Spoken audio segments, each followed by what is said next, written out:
A grieving Texas family received a phone call 3 years after their son vanished. He had been found alive in Spain. He was coming home. When he walked off the plane, he had a French accent.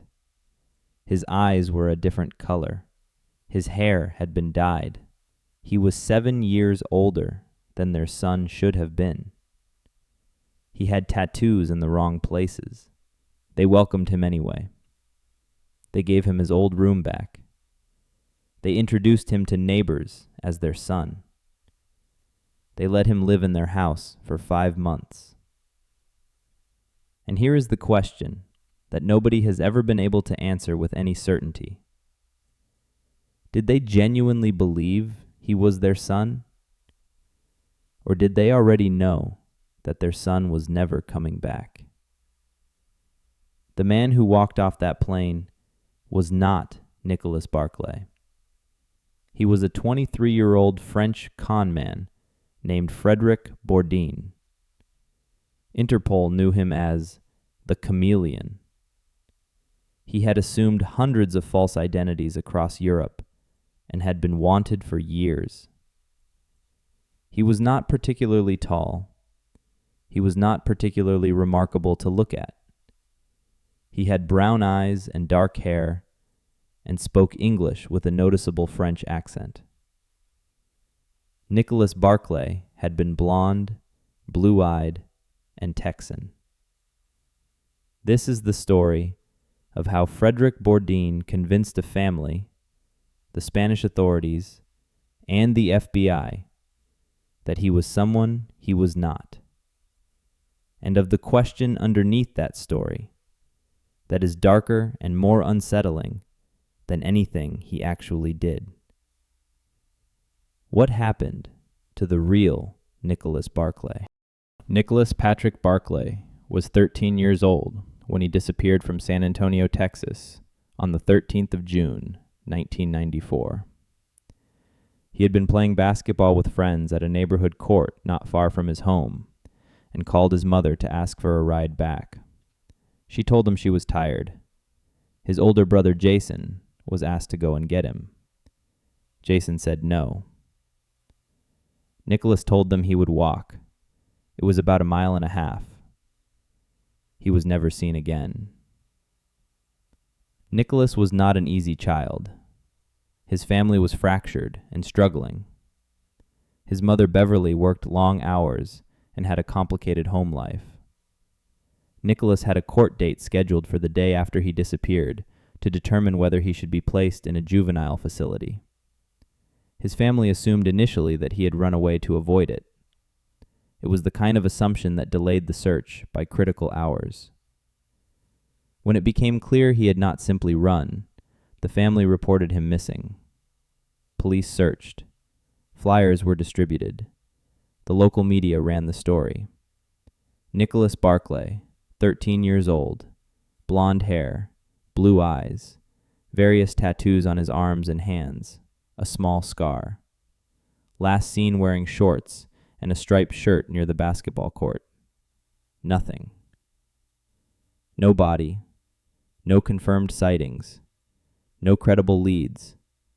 Just a boy who walked away from a basketball court on a warm Texas evening and did not arrive home. He stayed missing for 3 years. His family held on to the hope that families in these situations always hold on to, because the alternative is something no parent can bring themselves to accept while there is still no proof. Then the phone rang.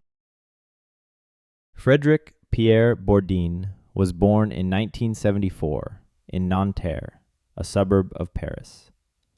His father was absent. His mother was young and largely absent in a different way, leaving Bourdin primarily in the care of his grandparents. He grew up feeling unwanted in a way that was not a teenage feeling or a dramatic one, but a simple, daily, factual reality. Nobody particularly wanted him around. He began running away from home as a young teenager. And when you are a young teenager with no money and no family willing to come looking for you, the easiest way to get a bed and a meal and some degree of institutional care is to become someone in need of it. He began presenting himself as a lost child, an orphan, a runaway from an abusive home. The story varied depending on who he was telling it to, but the mechanism was always the same. A vulnerable young person, alone, needing help. The sympathy it generated was immediate and reliable. Authorities processed him. Social workers were called. He was given shelter, food, and a name to be. By the time he was in his early 20s, Bourdin had assumed hundreds of false identities across Europe. He was known to Interpol. He had been caught multiple times, processed, and released, only to surface weeks later somewhere else under a different name. His particular focus was always the same. He wanted to be a child.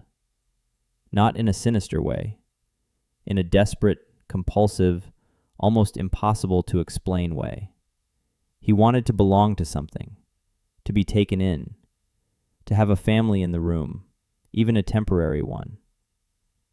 By 1997, he was 23 years old and sitting in a youth shelter in Linares, Spain. Spanish authorities were pressing him for answers about who he was. He had no documentation. He was facing questioning that would likely lead to fingerprinting, which would lead to Interpol finding him, which would lead to prison. He needed a new identity.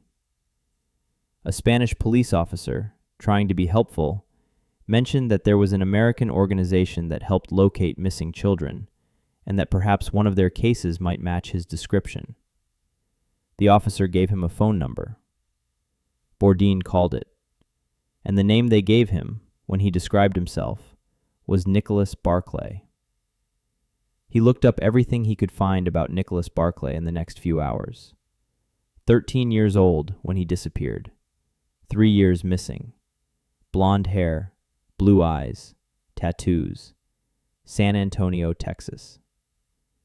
Bourdin was 23. He had brown eyes and a French accent. He called the shelter officer back and told him he had found his identity. He was Nicholas Barclay, he said, an American boy who had been kidnapped and trafficked into Europe. The officer believed him.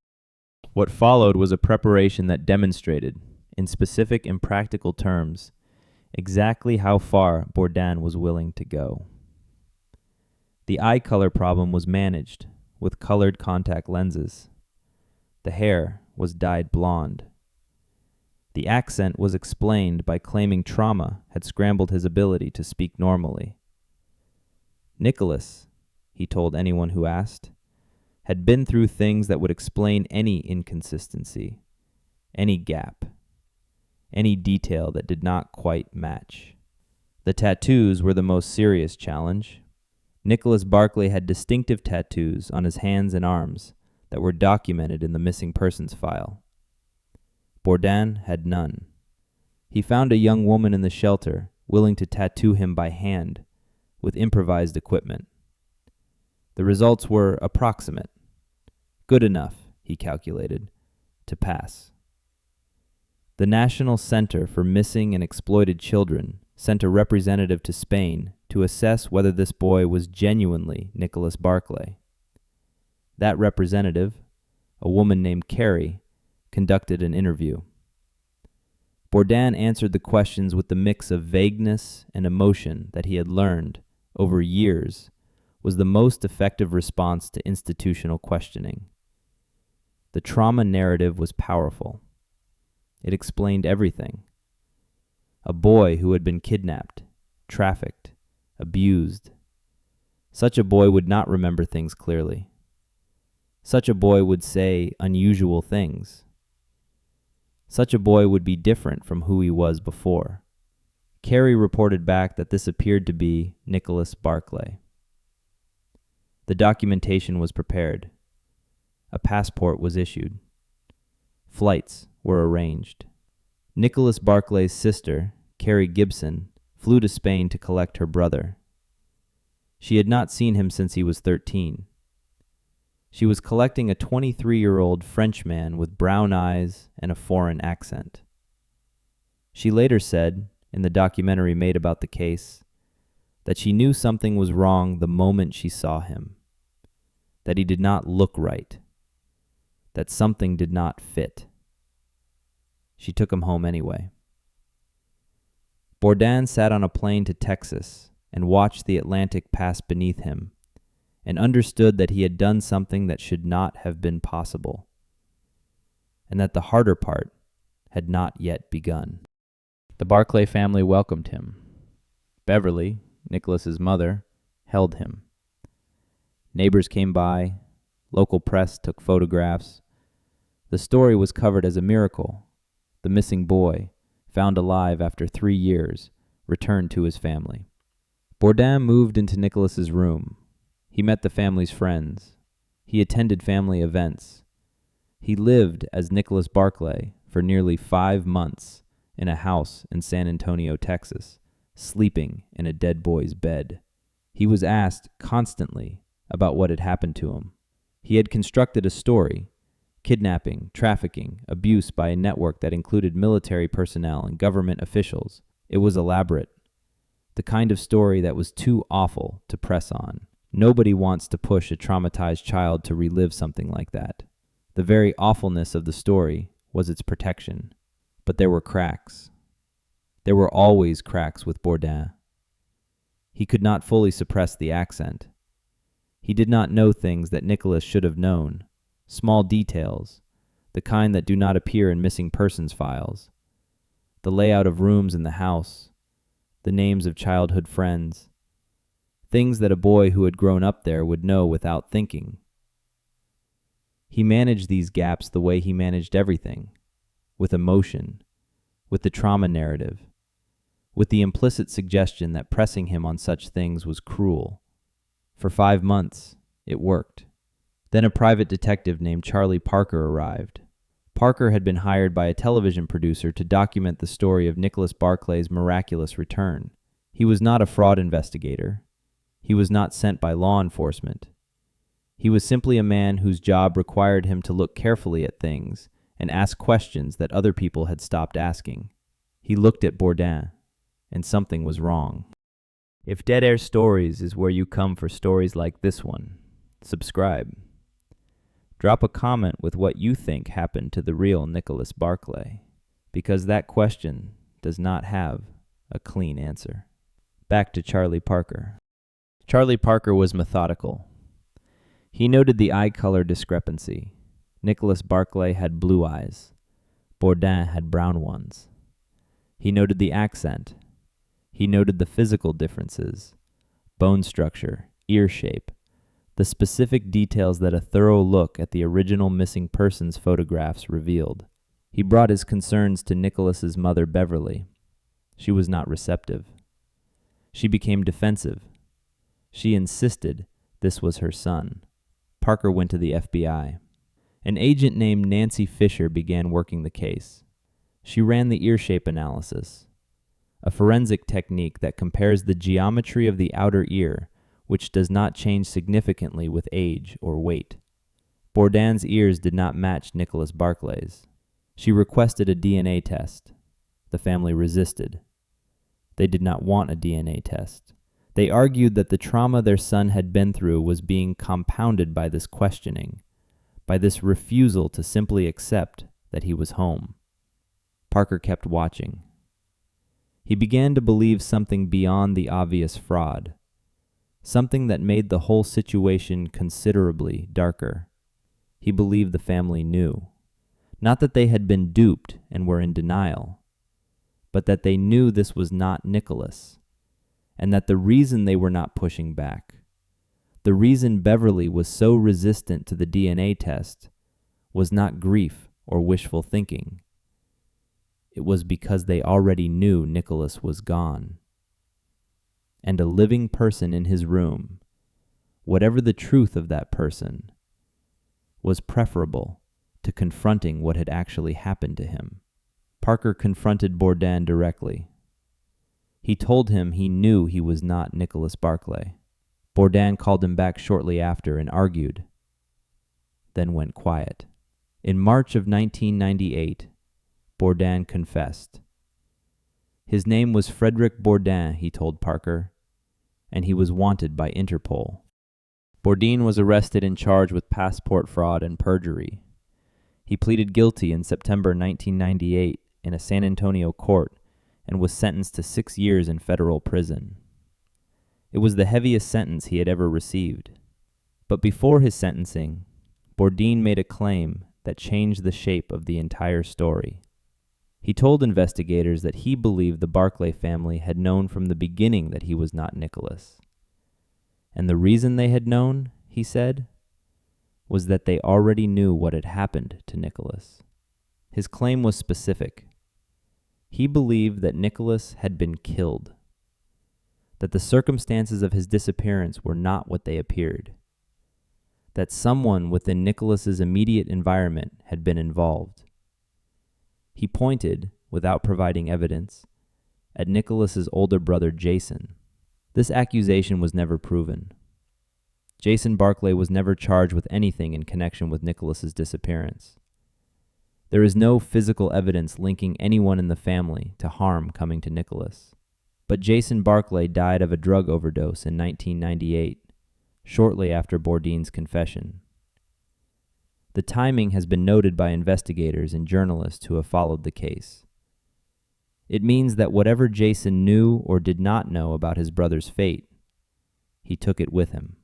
Beverly Barclay has maintained throughout the years since that she genuinely believed Bourdin was her son, that she was a grieving mother who wanted her child back so badly that she accepted things she might otherwise have questioned, that there was nothing more sinister than that.